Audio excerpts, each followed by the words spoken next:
యోబు గ్రంథం 6వ అధ్యాయం 2వ వచనం. ఇంకొక వ్యక్తి అంటున్నాడు, నా వల్ల కాదయ్యా, నేను భరించలేనయ్యా అని ఒక వ్యక్తి అంటున్నాడు బైబిల్ గ్రంథంలో. యోబు గ్రంథం 6వ అధ్యాయం 2వ వచనం. నా దుఃఖము చక్కగా తూచబడును గాక, చక్కగా తూచబడును గాక, దాని సరిచూచుటకై నాకు వచ్చిన ఆపద త్రాసులో పెట్టబడును గాక. అలాగున చేసిన ఎడల నా విపత్తు సముద్రపు ఇసుక కన్నా బరువుగా కనబడును. అయ్యో, నేను భరించలేనయ్యా, నా దుఃఖము సముద్రపు ఇసుక కంటే భారం, అది నేను భరించలేనయ్యా. నేను జన్మించినప్పుడే సమాధికి పోతే బాగుంటుంది కదా, అప్పుడు నాకు ఏమీ తెలియదు, అప్పుడే నేను సమాధికి తీసుకొని పోబడితే బాగుంటుంది కదా. అయ్యో, నా విపత్తు, నా దుఃఖము చక్కగా తూర్చబడును గాక. అవి నేనైతే భరించలేనయ్యా. సముద్రపు ఇసుకను నేను మోయగలనా? నా వల్ల కాదయ్యా అని యోబు అంటున్నాడు. ఎందుకు అంత భారం? పిల్లలందరూ చనిపోయారు, బాధ, భరించలేని బాధ.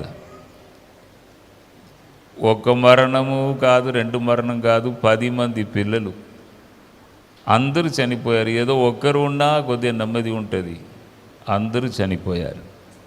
అందుకే అంటున్నాడు, నేను భరించలేనయ్యా. నా పిల్లలు జ్ఞాపకానికి వస్తున్నారు, నన్ను బాగా ప్రేమించేవారు, డాడీ అని ముద్దుగా పిలుస్తారు, అందరూ పోయారయ్యా, నేను భరించలేనయ్యా అని యోబు అంటున్నాడు. నా దగ్గర ఒక ఫ్యామిలీ పని చేసేవారు, నన్ను బాగా ప్రేమిస్తారు. ఆయన పేరు మొగిలి. మా ఫ్యాక్టరీ, మా ఇల్లు ప్రక్కనే ఒక ఆయిల్ కౌంటర్ ఉన్నది, అక్కడ దాదాపు 5-6 సంవత్సరాలు ఆయన పనిచేశారు.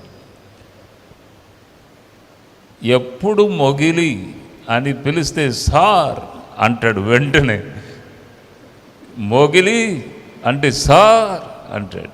నాకు చాలా ఇష్టం ఆయన. ప్రభును అంగీకరించి బాప్టిజం తీసుకున్నారు, ఒక చర్చికి కూడా వెళ్ళుచున్నారు. ఈ కరోనా టైంలో అకస్మాత్తుగా ఆయన చనిపోయినండి. మార్నింగ్ 10:30కి ఫోన్లో మాట్లాడారు నాతో, సాయంత్రం 3 గంటలకు వార్త వచ్చుచున్నది చనిపోయారని. ఒక 2-3 రోజులు డిప్రెషన్ లాగా అయిపోయాను, బాధ భరించలేకపోయాను. అయ్యో అంటే మా ఇంటిలో ముందు రూమ్లో శోభలు అలాగే కూర్చున్న, మైండే పనిచేయట్లేదు. అంటే ఆ టైంలోనే కరోనాలో చాలామంది చనిపోయారు. టపా టపా టపా టపా టపా అని జనం చనిపోతూనే ఉన్నారు. అటువంటి టైం.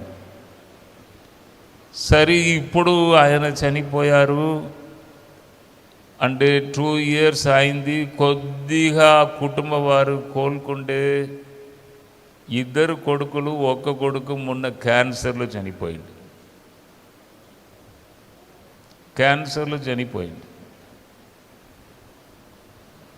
వెంటనే నేను కూడా బాడీని తీసుకురాగానే నేను వెళ్ళాను. ఎందుకు వెళ్ళానంటే, నేను కనబడితే కొద్దిగా వారికి ధైర్యం ఉంటుందని వెళ్ళాను. వివాహ ఇంటికి వెళ్ళడం కంటే దుఃఖ ఇంటికి వెళ్ళడము మంచిదని బైబిల్ చెప్తుంది. కాబట్టి అయ్యో, తండ్రిని కోల్పోయారు, మళ్ళీ కొడుకు కూడా చనిపోయాడు కదా ఈ క్యాన్సర్తో. నేను వెళ్ళి చూడుటకు వెళ్ళాను. నన్ను చూడంగానే కొద్దిగా సమాధానం.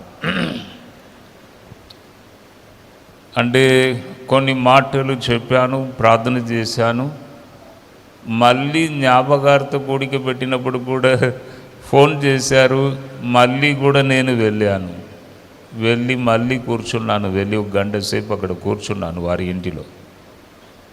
కొద్దిగా వారికి నెమ్మది రావాలని. చూడండి, మరణం కూడా ఒక్కొక్కసారి మన కుటుంబమును, అబ్బా ఇక నేను నా దుఃఖము ఇంకా సముద్రము ఇసుక కంటే భారమయ్యా, ఎవరు లేరయ్యా, మరణం ఇలా చేసిందండి, మా కుటుంబమును ఇలా చేసిందండి, అయ్యో వారిని జ్ఞాపకం చేసుకొని బాధపడుచున్నాను, సముద్రపు ఇసుక కంటే అది బరువుగా ఉన్నదయ్యా యోబు అంటున్నాడు. అదే భార్యతో మళ్ళీ దేవుడు అందమైన పిల్లల్ని ఇచ్చి ఆయనను దేవుడు ఏం చేశాడు, ఆయనకు నీతి చేశాడు. ఎందుకు? దేవుడే సాక్ష్యం ఇచ్చుచున్నాడు, యోబు నీతిమంతుడు, యోబు యథార్థవంతుడు, యోబు చెడుతనమును విసర్జించుచున్న వ్యక్తి, మంచి వ్యక్తి. భూమి మీద అటువంటి వ్యక్తి లేడు. అంత గొప్ప సాక్ష్యం దేవుడు చెప్పి మళ్ళీ ఇంత పెద్ద ప్రాబ్లమును దేవుడు అనుమతిస్తేనే అపవాది శోధించాడు, లేకపోతే ముట్టలేడు. అక్కడ అపవాది ఏమంటున్నాడు, ఊరకే దేవుడు దేవుడు దేవుడు అంటున్నాడా, నీవు ఆయన చుట్టూ ఆయన కుటుంబం చుట్టూ మొత్తం కంచె వేసి పెట్టావు కదా, నేను దగ్గరకు పోకుండా కొద్దిగా కంచెను చూద్దాం ఆయన సంగతి. నాకు కూడా ఒక ప్రవక్త నా గురించి చెప్పాడు, ఎప్పుడునో దేవుడు దేవుడిని ప్రసంగం చేస్తున్నాడు కదా జడ్సన్, కొద్దిగా ఆయన మెడను ఒక 6 సంవత్సరాలు నా చేతికి, ఈ మెడను ఇస్తే నేను శోధిస్తాను, ఇక సేవ వద్దు నాకు ఏ వద్దని ఈ జడ్సన్ పారిపోతాడా లేదా చూద్దాం. దేవుని దగ్గర వెళ్ళి అపవాది అడిగాడంట, ఒక 6 సంవత్సరాలు ఈ మెడను నా చేతికి. దేవుడు కూడా ఇచ్చాడు. నాకు ఒక్కోసారి కోపం వస్తుంది, ఎందుకు ఇవ్వాలి, ఎందుకు ఇవ్వాలి, ఇదే పనియా మేం బ్రతికే టైంలో, అతడు అడిగాడు మేము ఇచ్చాము. అది అంటే అనుమతి ఇస్తాడు, పక్కకే ఉంటాడు, అనుమతి ఇస్తాడు, దేవుడు పక్కకే ఉంటాడు. ప్రాణం ఎవరి చేతిలో ఉంది? దేవుని చేతిలో ఉంది. ఏమైనా చేసుకో, ప్రాణం అయితే నా చేతిలో ఉంది, నువ్వు ఏం చేయలేవు, సరే ఏమైనా చేసుకో అంటే అంత గ్యారంటీగా 100% గ్యారంటీగా మన పక్కకే ఉంటాడు.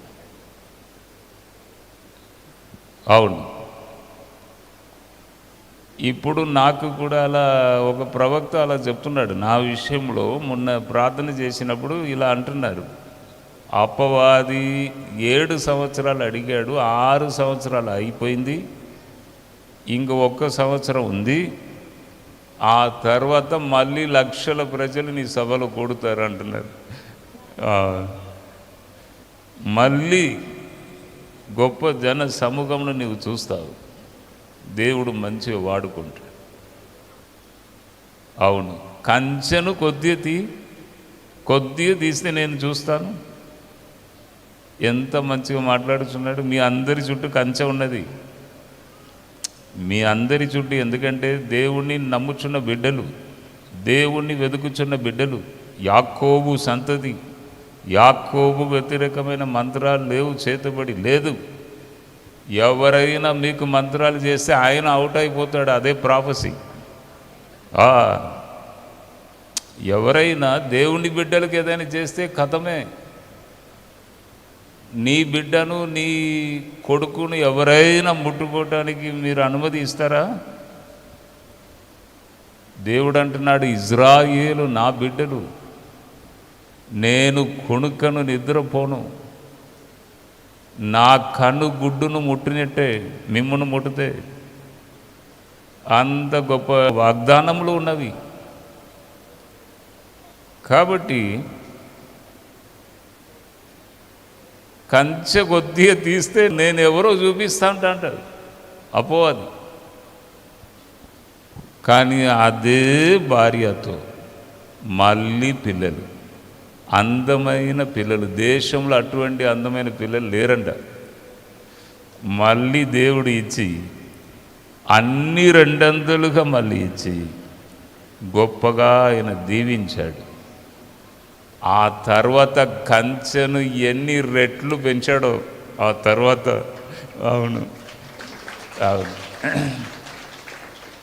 ఇక ఎప్పుడు కూడా యోబు జోలికి నువ్వు రాకూడదు. ఇంకొకసారి వచ్చి అనుమతి అంటే ముక్కులో గుద్దుతా వెంటనే.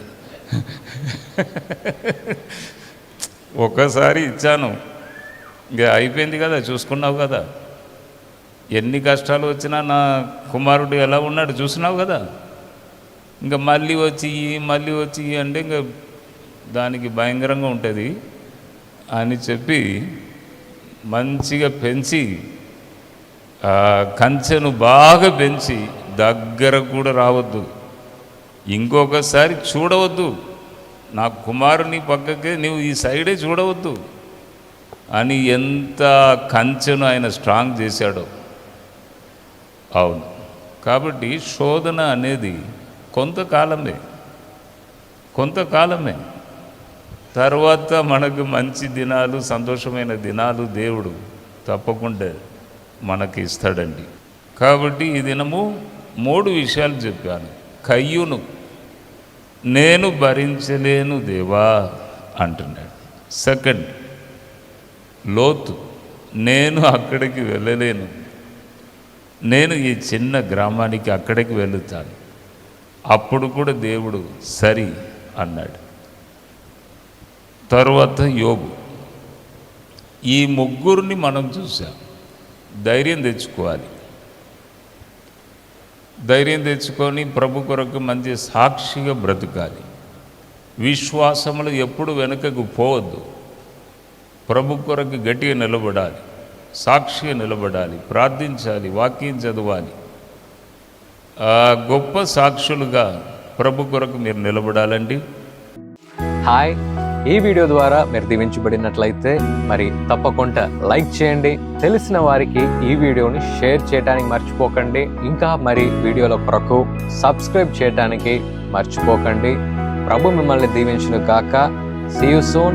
God bless you.